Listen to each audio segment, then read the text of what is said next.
छोटा कार्यकर्ता, वो अपने आप को गौरवान्वित महसूस महसूस करता है, क्योंकि उसको एक ताकत मिलती है।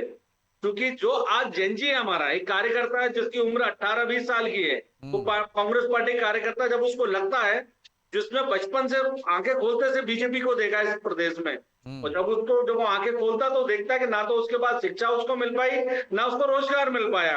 अगर वो परंपरागत खेती या किसानी कर रहा है, तो वो अपने आप को अभागा महसूस करता है कि तो कैसे राहुल गांधी ये प्रदेश में सब मैंने बताने जन्म आ ले रहे हैं कि लिया, संगठन मजबूत यहाँ पर करने आ रहे उनको हैं? सुविधाएं नहीं मिल रही हैं।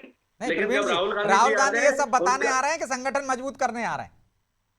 मैं वही बता रहा हूँ ना, ये दो चीज आप समझिए कि जो पार्टी का वर्कर है, जो कार्यकर्ता है, वो कहीं ना कहीं किसी व्यवसाय से जुड़ा है, वो प्रदेश का एक निवासी भी है, और संगठन के साथ साथ उसको अपनी आर्थिक दिनचर्या भी चलानी है। तो उसके लिए जब वो देखता है तो महंगाई, बेचारी और अपने आप को अशिक्षित जब महसूस करता है, तो राहुल गांधी जी की जब बातें वो सुनता है, तो उससे उसमें जोश उत्पन्न होता है कि आने वाला जो समय है, कांग्रेस पार्टी की सरकार बनने का, तो जो तो मोदी जी उसमें कह रहे मध्य हैं कि प्रदेश दिखता प्रदेश है। में कोई ऐसा नेता नहीं है आपके पास जो जोश उत्पन्न कर सके?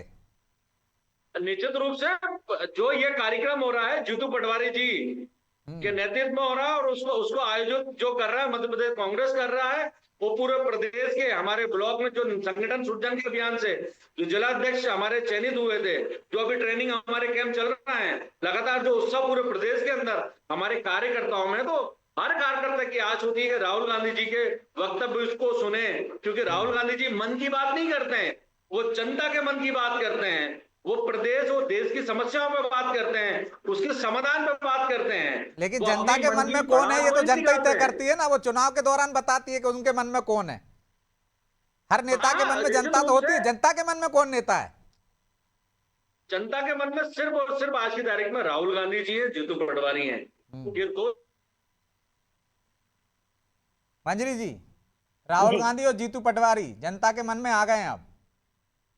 अब वो तो जनता बताएगी आने वाले समय पे, लेकिन तीन चीजें मुझे बहुत इनके संगठन में समझ में आती हैं। एक तो अहंकार जो है वो कूट कूट के भरा हुआ है, दूसरा संस्कार से दूर दूर तक नाता नहीं है, और तीसरा ख्याली पुलाव पकाने की बहुत आदत है। और हम ये संस्कार की यदि हम बात कर लें तो संस्कार हमने राहुल गांधी जी के भी देख लिए, अभी कुछ दिन पहले ही देख लिए, और कई बार देख लिए, देश विदेश की धरती से भी देख लिए और देश की धरती से भी देख लिए। चेहरे लेकिन वो हैं जो कहना भी किसान की आवाज अशोभनीय बढ़ रहा लगता है। है, अशोभनीय लगता है। अहंकार 2018 का चुनाव क्या जीत लिए तो उसका अहंकार आज तक नहीं गया, 99 चुनाव हारने के बाद अहंकार नहीं गया। और एक और बात कहना चाहूंगी कि 99 चुनाव हारने वाले नेतृत्व करता है, और मध्य प्रदेश में खुद चुनाव हारने वाले नेतृत्व करता है, और जो कहते हैं पार्टी गई तेल लेने, तो वो क्या संगठन खड़ा करेंगे और क्या कांग्रेस की हालत होगी। और ये कह रहे हैं कि सीखना चाहिए, तो नकल तो आप हमारी कर रहे हैं कि बूथ मैनेजमेंट कर लेंगे, ये कर लेंगे।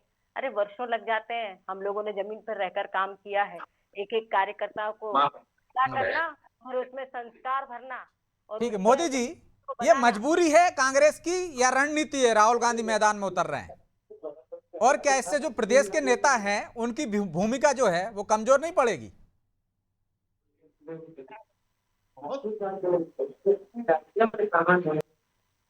तो स्थिति ये है, बहुत अपन बारीक, अभी हम दो मित्र बैठे थे हमारे साथ, एक पत्रकार साथी बैठे थे हमारे साथ, अर्जुन सिंह जी, तो हम बात कर रहे थे आपस में कि रमन है कि मध्य प्रदेश एक शायद बहुत कम ऐसे प्रदेश हैं जहाँ पे कांग्रेस भाजपा आमने सामने है। बिल्कुल।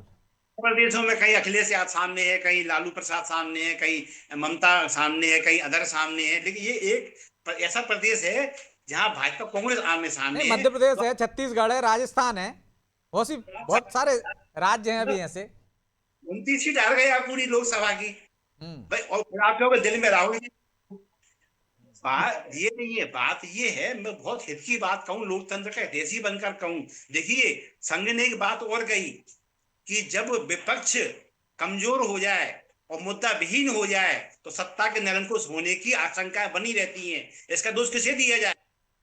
लेकिन आपको मतलब संघ को बस कोसना है आपको, भाई आप कम से कम उन चीजों पे आपके, और इससे ज्यादा आपको लिए और क्या अच्छा बोले आप, और लेकिन आपको सीखना नहीं है तो मत सीखिए आप। जहां मतलब ये तक कहना बात, चाह रहा हो आप बीजेपी से लड़ाई है, संघ इनके दिमाग में बैठा हुआ है? प्रवीण जी छोटा जवाब दीजिए, समय नहीं है। सपनों में इनके संग आता है। इनकी स्थिति ये है कि इनको सपने में संग आता है। इनको जब भी कोई बात को बीजेपी, अच्छा संघ में रहता है ये क्या गलत है ऐसा? संघ में कौन सा ऐसा अछूत वातावरण है? संघ तो वो संस्था है, आपके जो राष्ट्रपति रह चुके प्रणब दा वो एक बार संघ कार्यालय गए, दोबारा कभी निंदा नहीं कर पाए। मालूम है आपको? वो महात्मा गांधी निंदा नहीं करी। आप कहते हो कि उनकी हत्यारे हैं, उनके फलाने हैं ढिमके। महात्मा गांधी उनके वन संचार कार्यक्रम में शामिल हुए, वहां भोजन किया और उन्होंने देखा अरे नेहरू जी ने परेड में शामिल कराया था उनको, संघ को। लेकिन मैं माफी चाहता हूं मोदी जी